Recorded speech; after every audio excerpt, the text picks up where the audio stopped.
الحمد للہ رب العالمین والصلاة والسلام علی سید المرسلین اما بعد۔ کسی نے یہ سوال کیا ہے کہ کچھ مرد حضرات اپنی بیویوں کا خیال نہیں رکھتے، ان کا دل دکھاتے رہتے ہیں اور انہیں کوئی اہمیت نہیں دیتے، تو اس بارے میں اسلام سے ہمیں کیا تعلیمات ملتی ہیں؟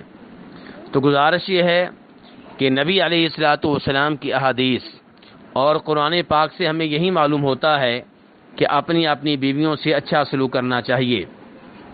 چنانچہ اللہ رب العزت قرآن حکیم میں ارشاد فرماتے ہیں وَعَاشِرُوهُنَّ بِالْمَعْرُوفِ فَإِن كَرِهْتُمُوهُنَّ فَعَسَىٰ أَن تَكْرَهُوا شَيْئًا وَيَجْعَلَ اللَّهُ فِيهِ خَيْرًا كَثِيرًا کہ اپنی بیویوں سے اچھا سلوک کرو۔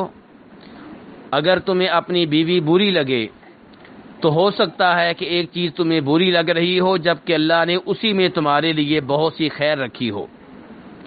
یہ آیت بہت واضح ہے اس معاملے میں کہ اپنی بیویوں سے اچھا سلوک کرنا چاہیے۔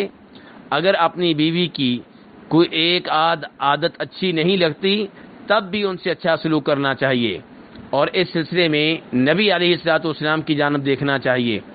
آپ ارشاد فرماتے ہیں خیرکم خیرکم لأہلہ وأنا خیرکم لأہلی، تم میں سے سب سے بہتر وہ ہے جو اپنے گھر والوں کے لیے سب سے بہتر ہے، اور میں اپنے گھر والوں کے لیے تم میں سے سب سے زیادہ بہتر ہوں۔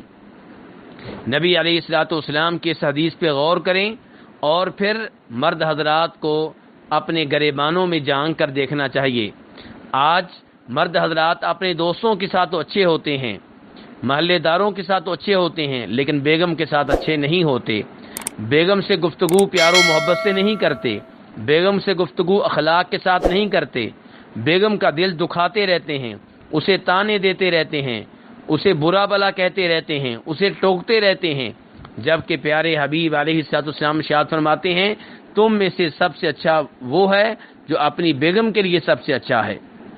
پیارے حبیب علیہ الصلوۃ والسلام اپنی بیویوں کو بہت اہمیت دیا کرتے تھے۔ آپ اندازہ کیجئے کہ نبی علیہ الصلوۃ والسلام کئی دفعہ جناب عائشہ رضی اللہ تعالی عنہا کے ساتھ دوڑ کا مقابلہ لگایا کرتے تھے۔ ایک دفعہ آپ علیہ الصلوۃ والسلام نے جناب عائشہ کے ساتھ دوڑ کا مقابلہ لگایا تو جناب عائشہ آپ سے آگے نکل گئیں، کیونکہ اس زمانے میں وہ ہلکی پھلکی تھیں۔ پھر کسی زمانے میں ایسا ہوا تو نبی علیہ الصلوۃ والسلام آگے نکل گئے، تو آپ نے ہنستے ہوئے کہا، پیار و محبت سے کہا جناب عائشہ سے کہ عائشہ یہ میں نے آج تم سے بدلہ لے لیا ہے۔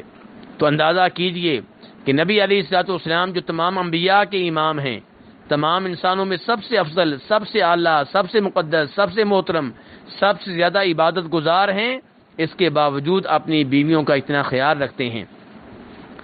صلح حدیبیہ کے موقع پہ نبی علیہ الصلوۃ والسلام نے ایک بڑے معاملے میں مشورہ کیا تو کس سے کیا؟ اپنی بیگم جناب ام سلمہ رضی اللہ تعالی عنہا سے مشورہ کیا۔ تو آپ علیہ الصلوۃ والسلام اپنی بیویوں کو مشورے میں شریک کیا کرتے تھے۔ جناب عائشہ سے سوال کیا گیا، بخاری شریف کی حدیث ہے کہ نبی علیہ السلام گھر میں کیا کرتے تھے؟ تو جناب عائشہ نے فرمایا آپ اپنے گھر والوں کی خدمت میں رہا کرتے تھے، اور جب نماز کا ٹائم ہو جایا کرتا تھا پھر آپ نماز کے لیے نکل جایا کرتے تھے۔ پیارے حبیب علیہ الصلوۃ والسلام دودھ خود دھو لیا کرتے تھے، کپڑے کی سلائی بھی کر لیا کرتے تھے۔ تو آپ اس سے اندازہ کر سکتے ہیں کہ نبی علیہ الصلوۃ والسلام اپنی بیویوں کے ساتھ کس قدر متعاون تھے، کتنا اچھا سلوک کرنے والے تھے۔ اور اللہ نے کہا ہے لَقَدْ كَانَ لَكُمْ فِي رَسُولِ اللَّهِ أُسْوَةٌ حَسَنَةٌ کہ تمہارے لیے نبی علیہ السلام کی ذات میں بہترین نمونہ ہے۔ اس لیے ہم میں سے ہر ایک کو چاہیے کہ اپنی بیگم سے اچھا سلوک کرے اور اس پہ اللہ سے اجر و ثواب کی امید رکھے۔ نبی علیہ السلام فرماتے ہیں تحادو تحابو، ایک دوسرے کو ہدیہ دیا کرو، تحفے دیا کرو، اس سے محبت بڑھتی ہے۔ تو مرد حضرات کو چاہیے کہ وقتاً فوقتاً اپنی بیگم کو تحفہ دیتے رہا کریں، کیونکہ اس سے محبت بڑھتی ہے، محبت میں اضافہ ہوتا ہے۔ اگر کبھی عورت بیگم غلطی کر لے تو نظر انداز کر دیا کریں، معاف کر دیا کریں۔ اللہ تعالیٰ فرماتے ہیں کہ لوگوں کو معاف کر دیا کرو، درگزری سے کام لیا کرو۔ الا تحبون، کیا تم یہ نہیں چاہتے کہ اللہ تمہیں معاف کر دے؟ تو جب ہم یہ چاہتے ہیں کہ اللہ ہماری غلطیاں معاف کر دیا کرے، ہمیں چاہیے کہ اپنی بیگم اپنے بچوں کی غلطیوں کو معاف کر دیا کریں اور ان کی غلطیوں کو نظر انداز کر دیا کریں اور برداشت سے کام لیں۔ اللہ رب العزت سے دعا ہے کہ وہ ہم مرد حضرات کو اس بات کی توفیق دے کہ ہم اپنی بیویوں سے اچھا سلوک کریں اور ان کے ساتھ بہترین اخلاق کا مظاہرہ کریں، کیونکہ اخلاق کا درس ہمیں قرآن و حدیث سے ملتا ہے اور اس پہ اللہ رب العزت کی طرف سے اجر و